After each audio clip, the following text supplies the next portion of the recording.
Hey everyone, and welcome back to the Social Audio Think Tank. Josh here from the 88.3 Southern FM studios in Melbourne. Yes, we're podcasting out of a radio studio again. For the sake of convenience, I'm here with my co-host Jackson. Hello. And today is another one of our themed episodes. I'm calling this one the Postcode-isode. So Jackson doesn't always know what I'm going to be bringing to the table in these shorter episodes. Essentially, this is maybe going to be more podcasting specific. And it's the idea that a lot of people say that you shouldn't have anything too geographically specific in your show if you want it to appeal to a wider audience. Poppycock. I completely disagree with that. And this is the reason why. Obviously, if it's things down to specific holidays or slang terms or in-jokes, that I do agree with, unless you're going to give an explanation of what something means. But the reason why I listen to shows from other countries is I'd like to learn something about the country while I'm listening to it. It's almost like widening my perspective on the world, because why would I listen to someone from America if I'm going to just dislike them talking about America? If they're going to be so broad and so general that I don't learn anything about them as people, because where you're from really impacts you as a person. It's almost like saying strip everything out of the show about where you're from, how you grew up, the environment, and make the most generic vanilla product that you possibly can, and that will make your show better. Bullshit. Sorry. I don't know if you agree with that, Jackson, but we grew up Jackson, you were born somewhere in the UK. Yes. So you probably have an even more unique perspective than I do on this particular thing, as you've moved countries during your life. Do you like to know just little bits of information when you listen to a podcast about where they're from, things that inform them as people? Because a lot of that comes from where you grew up in the country you're in. So, yeah, I think that's sort of touching on a wider issue in podcasting, which is that podcasting is a new media form, but it's everyone still treats it as sort of an old media form. So when you say you've got to be generic and you can't be personal and say where you're from, then you're basically saying, you've got to be a TV news anchor.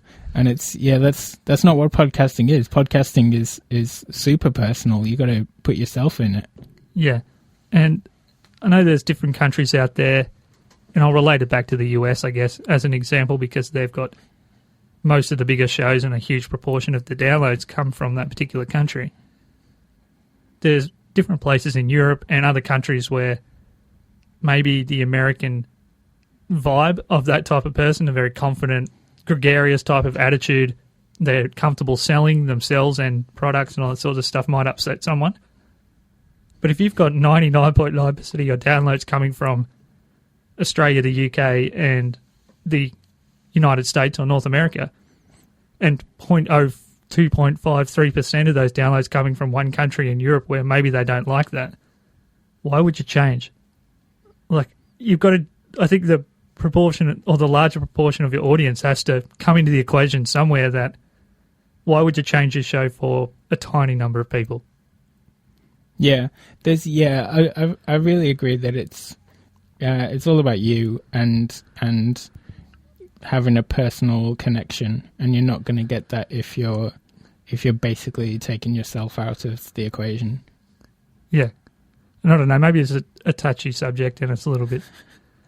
Yeah. I know that I've landed this one on Jackson, so he hasn't had time to think about it. Well, I'm thinking just then, I don't want to go too much into it because I don't want to be too offensive, but there is a podcast where I like the content, but I struggle with listening to it on a regular basis because I have a hard time with the sort of not so much the personality, I guess the voice of the host.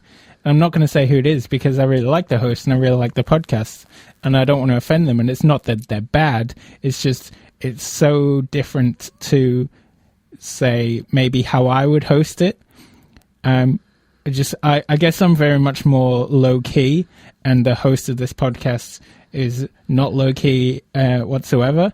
And sometimes that just rubs me up a little bit, that it's like, just calm down. And And so, yeah, maybe there's something in there. Yeah, I think you're getting away from what I mean, though. That's more of a statement about personality. I'm talking about removing all of the geographical and historical information from your show, so maybe it won't offend someone in another country when the majority of your audience comes from your country and or countries that are closely aligned with your country.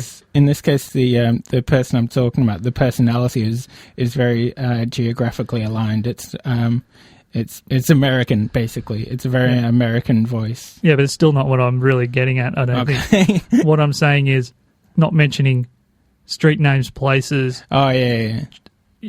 Things like maybe the name of national celebrities or holidays. The holidays thing, you can probably leave that out because it's not always relevant. But I think if you give context for all of those things, really all you're doing is just informing someone about how you grew up, the place you grew up, and the people that you grew up with, or you live around, or what your country's like. Because I know I listen to a lot of those shows for that reason, to get to learn about the world. And if you're stripping all of that out of there, why wouldn't I just listen to a bunch of Australian shows where it affects me more directly? Well, in that case, I'd say I agree, because I listen to one podcast that's hosted in LA, and they talk about LA a lot, and a lot of specific LA references that mean absolutely nothing to me whatsoever. I don't know what street names they're talking about. I don't know what restaurants, brands, whatever. But that doesn't turn me off. That's who they are, basically.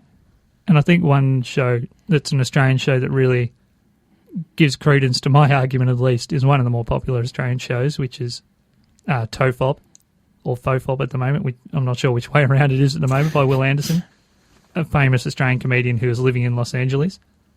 A lot of the more interesting conversations he has on his show is embracing and discussing the small differences between a place like Sydney and Melbourne and somewhere like Los Angeles, given that they're both westernised countries and, socioeconomically similar, the people that he's around in both places. I just think that's the more interesting part of his show, and similar shows, not something that should be chopped out.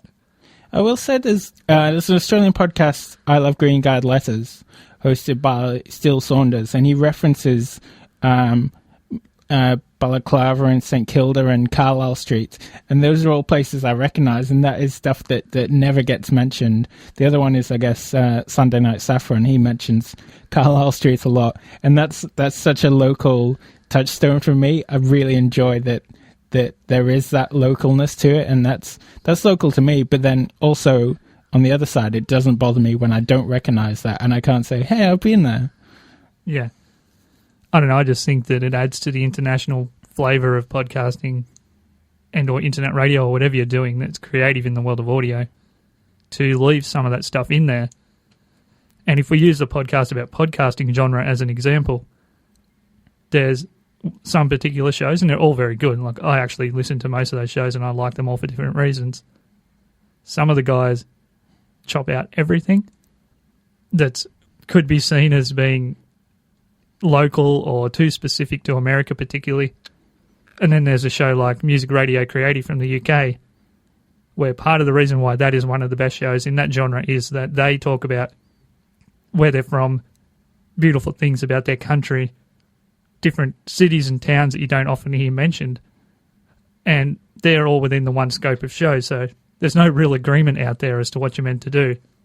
But I think if you go out with the intention of making your show more vanilla than it needs to be, and basically denying your heritage a little bit through audio, then that's just stupid, in my opinion. Yeah.